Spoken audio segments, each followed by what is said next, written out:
নমস্কার বন্ধুরা, চন্দ্রনগরে স্বাগত। দেখুন আজকে আমি ওলের তরকারি করছি। কী দিয়ে করছি?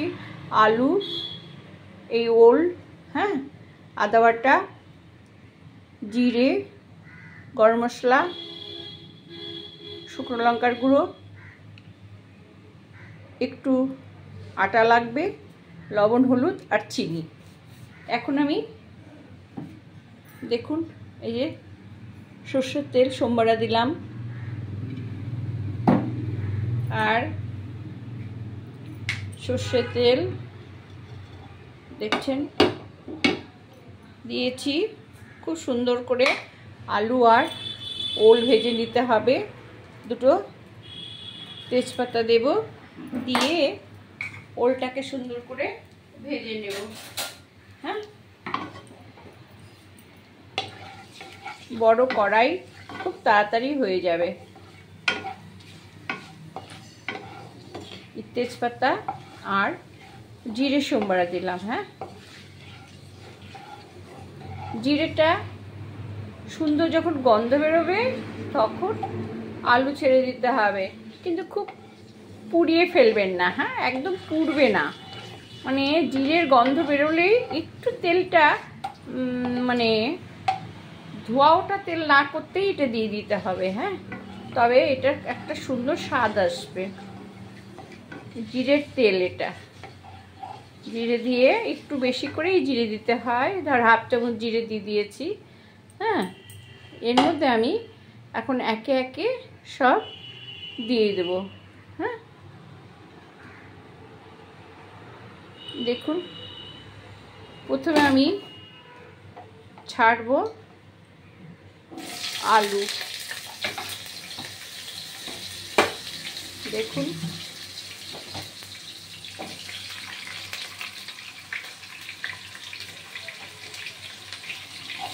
আলুগুলো আস্তে আস্তে আস্তে আস্তে ছাড়তে হবে। হ্যাঁ, দেখুন এবার আমি ওলগুলো ছাড়বো।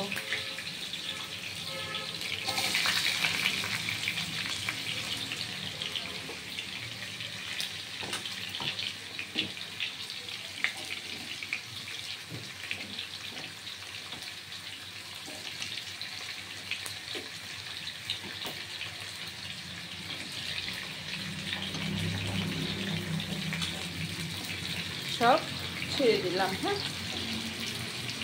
ছেড়ে দিয়ে এবার আমি দিয়ে দিব লঙ্কা গুঁড়ো, না, এই 1 চামচ, এই যে আন্দাজ করে লবণ দিয়ে দিলাম। 1 চামচ লবণ আর 1 চামচ হলুদ, হলুদ দিয়ে দিলাম। এটা এই তেলে আস্তে আস্তে ভাজা হবে। হ্যাঁ,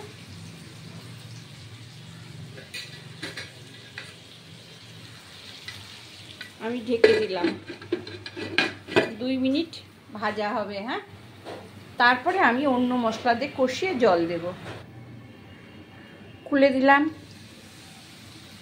দেখুন ঠিক আলু আর ওলটা সুন্দর ভাজা ভাজা হয়ে গেছে। এবার কি দেব? এবার দেব এই যে আদা গ্রেট করে রেখেছি, 1/2 ইঞ্চি আদা দিয়ে দিলাম। এবার দেব এই যে শুকনো লঙ্কার গুঁড়ো দিয়েছি, 1/2 চামচের একটু বেশি, 1/3 এটা দিলাম। হ্যাঁ, দেখুন এটা যদি পুড়ে না যায় তার জন্য আমি একটু জল দেব, জল দিয়ে কষাবো। হ্যাঁ, দেখুন তারপরে দেব জিরে, 1 চামচ জিরে দিয়ে দিলাম।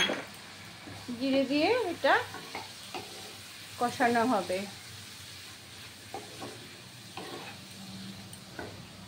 তারপরে দেব এটা স্বাদ প্লাস রং হওয়ার জন্য একটু চিনি, হাফ চামচ চিনি। হ্যাঁ, আচ্ছা, এটা কষানো হবে। কষানো হলে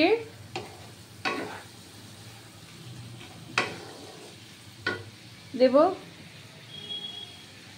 এই যে গরম মশলা, এটা দেব আমি একটু, সব কিছু দিয়ে কষিয়ে নেব। আমি আরেকটা কথা বলছি, যদি আপনারা ঘি খেতে চান তখন এখনই কিন্তু 1 চামচ ঘি দিয়ে দিতে হবে। তা আমি তো ঘি খাচ্ছি না বা দিচ্ছি না, সেই জন্যে ঘি দিলাম না। ঘি দিলে আরও টেস্ট হবে। সত্যি কথা বলবো বন্ধুরা, আমার ঘি না বাড়ন্ত, অ্যাভেলেবল নেই, তাই দিতে পারলাম না। আজকে গরম মশলা দিয়ে এইভাবেই খাবো। হ্যাঁ, আচ্ছা ঠিক আছে। এইবার দেখুন, এইটা মশলাটা যখন এই জল দিয়ে এই ভাজা ভাজা হবে, ঠিক এইরকম হবে, খুব সুন্দর করে কষানো হবে, দেখছেন তেল ভাসবে, তখন আপনারা এই 1 গ্লাস, 1.25 গ্লাস উষ্ণ গরম জল দিয়ে দিবেন,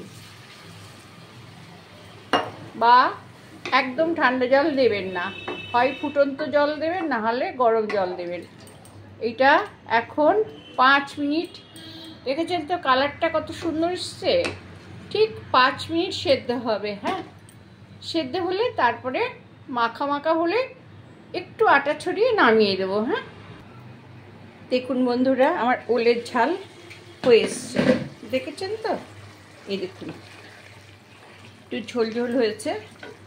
আপনারা একটু গালিয়ে দেবেন। হ্যাঁ, এই দেখুন সব সেদ্ধ হয়ে গেছে। হ্যাঁ, দেখছেন তো সব সেদ্ধ হয়ে গেছে, এই দেখুন সব সেদ্ধ হয়ে গেছে। হ্যাঁ, এই তো মাখা মাখা হয়েছে। হ্যাঁ, এইবার আমি দেখুন হাতের সাহায্যে এই 1 চামচ একটু আটা ছড়িয়ে দিলাম। হ্যাঁ, তাহলে জল জল কাটবে না, এটা মাখা মাখা হবে, দারুণ সুন্দর লাগবে। হ্যাঁ, আপনারা ইচ্ছা করলে ঘি দিতে পারেন, আমি ঘি দিলাম না। হ্যাঁ, আর আজকে একটা কথা মনে পড়ছে, এরকম ওলের ঝাল আমি কিন্তু অফ করে দিলাম। হ্যাঁ, এর ওলের ঝাল আমার মা রান্না করতেন। আমাদের একটা প্রথা ছিল, দুর্গাপুজোর সময় সপ্তমী দিন 7টা, অষ্টমীর দিন 8টা, নবমী দিন 9 পদ, দশমীর দিন 10 পদ রান্না করে আমার মা আমাদের খাওয়াতো। তখন কিন্তু তার মধ্যে একটা এই ওলের তরকারি থাকতো। আজকে আর ওল এসেছিল, ওল আমি সেদ্ধ আমার হাজব্যান্ডকে মেখে দিয়েছি। ঢাকা বিক্রমপুরের লোক, ওরা নাগরনন্দী গ্রাম ওদের বাড়ি, ওরা যেভাবে খায় সেভাবে আমি করে খাইয়েছি। এবার আমার শখ হয়েছে, আমিও আমার মতন করে রান্না করে নিলাম, আমার মায়ের মতন। হ্যাঁ, আর আপনাদেরকে তাই দেখালাম। ভালো লাগে সাবস্ক্রাইব করবেন বন্ধুরা, লাইক কমেন্ট শেয়ার করে দেবেন, আমার সাথে থাকবেন। আপনাদেরকে আমার তরফ থেকে অনেক অসংখ্য ধন্যবাদ।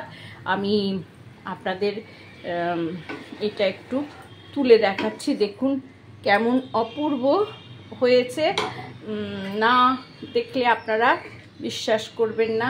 দেখুন, আপনারা যদি আরও ঝোল ঝোল খেতে চান, এটা ঝোল ঝোল খায় না, এটা মাখা মাখাই খেতে ভালো লাগে। হ্যাঁ, দেখুন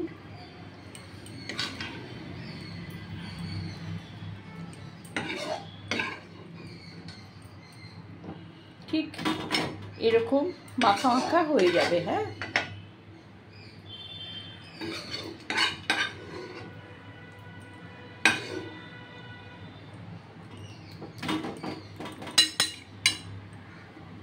দেখুন কেমন সুন্দর হয়েছে, এই যে দেখছেন, এই যে